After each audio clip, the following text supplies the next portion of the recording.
अगर आप first floor के ऊपर ब्रिक लेआउट का विचार कर रहे हैं तो कुछ चीज़ों का आपको ध्यान देना है, कहीं ऐसा ना हो गलती हो जाए। और आज के इस वीडियो में कुछ इंपॉर्टेंट पॉइंट आपको बताऊंगा जो कि ध्यान रखना ही रखना है, ये आप लोग को भी जानना जरूरी है। क्योंकि भाई कहीं आपका मिस्त्री ठेकेदार गलती ना कर दे। और खास करके लिए ये वीडियो सभी के लिए है, हमारे जितने भी फ्रेशर इंजीनियर हैं उन सबको वो भी जो है ये चीज सीख सकते हैं। तो अब यहाँ पे क्या है कि इंपॉर्टेंट पॉइंट है brick layout and first floor का ब्रिक लेआउट के समय अगर क्या क्या ध्यान देना है।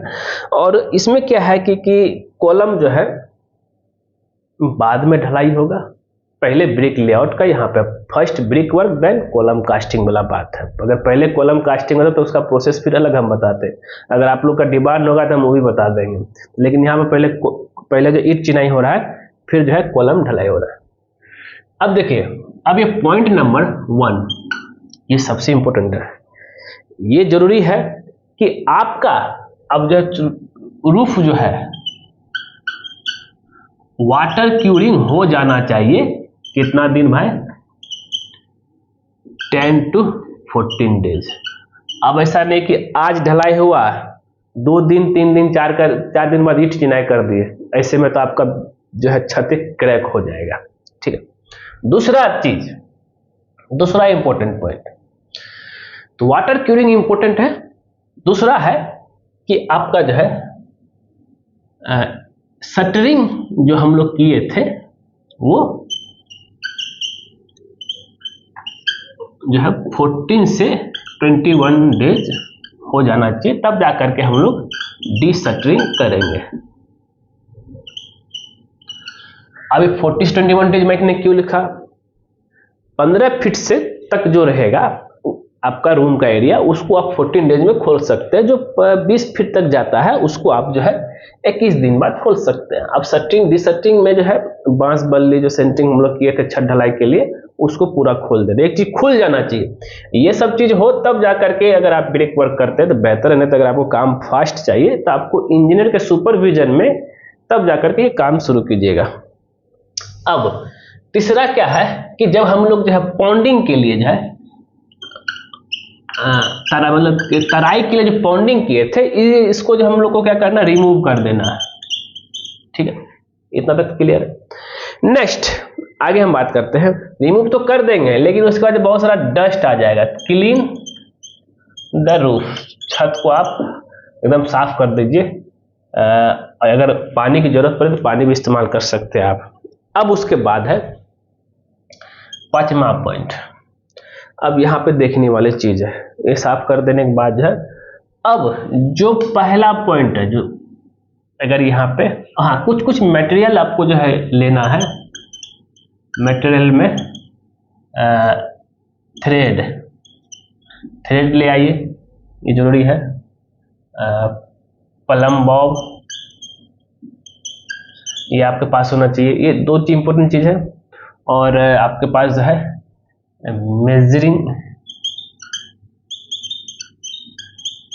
मेजरमेंट टेप होना चाहिए। ये 3 चीज है। और उसके बाद जो टूल्स जो है आपका मिस्त्री लेके आएगा ही, करनी, पट्टा, ये सब चीज। और फिर हमको जो है प्रिपेयर कर लेना है मोटार और सलरी, और हमें चाहिए ब्रिक्स। इतना चीज हो गया। अब जरा ध्यान दीजिएगा, शुरुआत कैसे करेंगे। ये मेरा जो है छत है, ठीक है।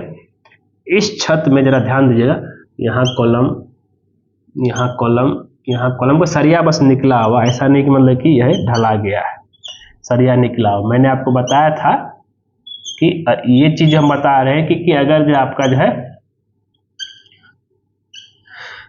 कॉलम ढलाई की बाद में प्लानिंग करें तो अब कम से कम एक लाइन, अगर हम एक लाइन की बात करें, इस लाइन को हमको सीधा करना है। इसके लिए क्या करना पड़ेगा, यहाँ पे एक ब्रिक जोड़ना है, लगाना है।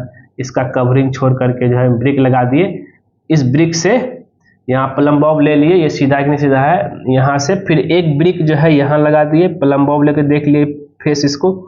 अब यहाँ से सूता टाल लेंगे, ये पूरा सीधा में हो जाना चाहिए, ठीक है।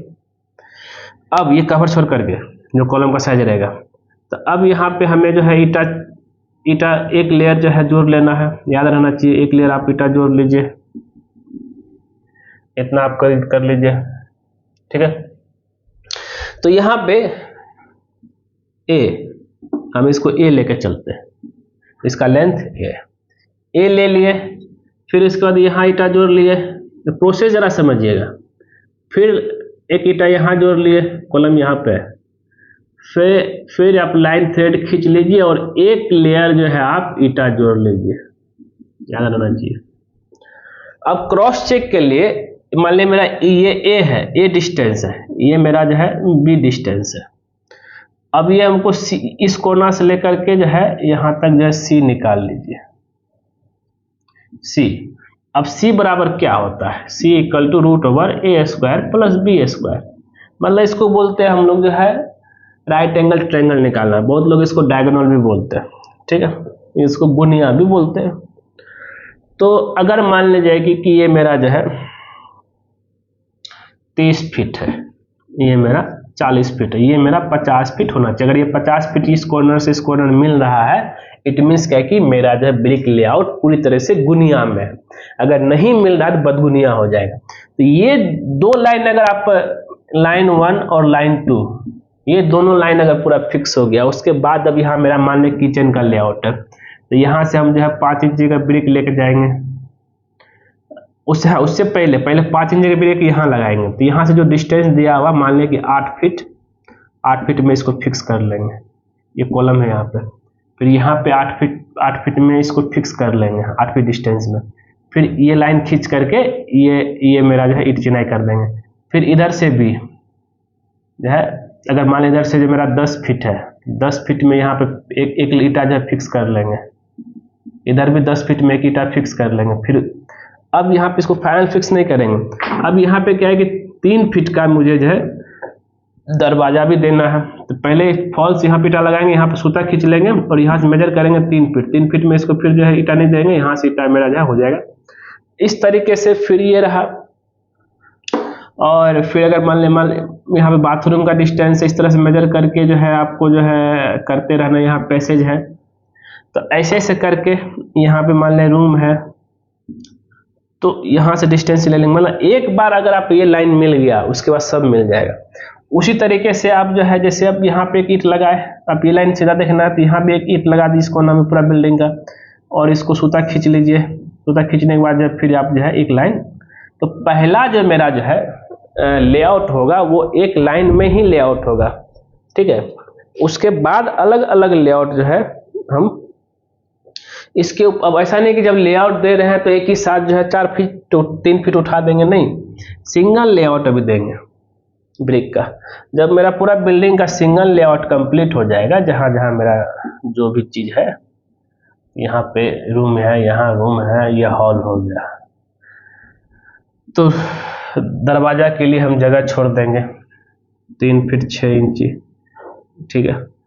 तो ये सब चीज आपको जो है जिस समय लेआउट करेंगे तो उस समय आपको ध्यान देना है।